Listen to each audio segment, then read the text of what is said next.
Berita Timnas Indonesia, 3 pemain naturalisasi yang sudah gabung TC Timnas Indonesia.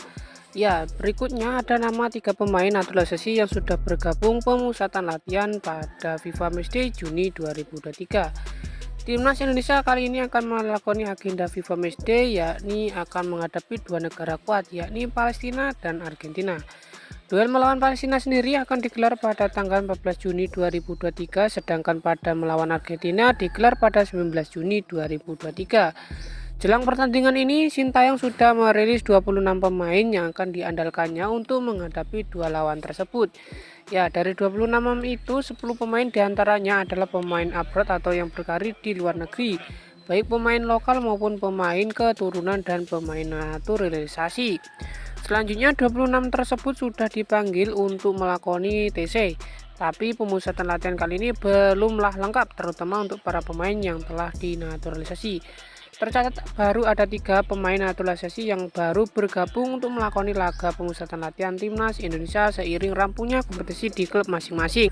Ya, siapa saja pemain naturalisasi yang sudah melakoni pemusatan latihan bersama Timnas Indonesia di Surabaya tersebut? Ya, berikut ada nama yang pertama, yakni Sandy Loss, merupakan pemain naturalisasi Timnas Indonesia yang telah resmi menjadi WNI atau warga negara Indonesia terhitung sejak November 2002 lalu.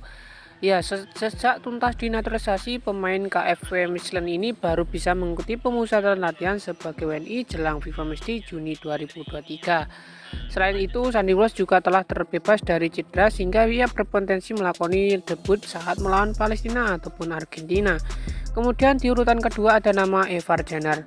Evar Jenner sendiri merupakan pemain naturalisasi yang diproyeksikan akan bergabung Timnas Indonesia U20 pada Piala Dunia U20 2023 lalu. Namun batal akhirnya, kemudian masuk ke Timnas Indonesia Senior untuk FIFA Matchday Juni 2023 ini. Akibat batalnya proses Piala Dunia U20 2023, ia masuk ke dalam Timnas Indonesia gabung di FIFA Matchday. Selanjutnya ada nama Rafael Struijk. Ya, Rafael Struijk merupakan pemain keturunan yang dinaturalisasi bersamaan dengan Evar Jenner sendiri. Ia juga sebenarnya untuk masuk ke dalam Piala Dunia U20 2023. Ya, usai batalnya berpartisipasi di ajang tersebut, Rafael Struijk dipercaya untuk ambil bagian juga bersama Timnas Indonesia Senior guna FIFA Matchday Juni 2023 melawan Palestina dan Argentina. Ia pun telah turut serta di pemusatan latihan di Surabaya seiring tuntasnya kompetisi bersama klubnya, yakni ADO Den Haag. Ya, itu tadi 3 pemain naturalisasi yang telah gabung ikuti pemusatan latihan di Surabaya. Bagaimana menurut kalian tentang hal tersebut?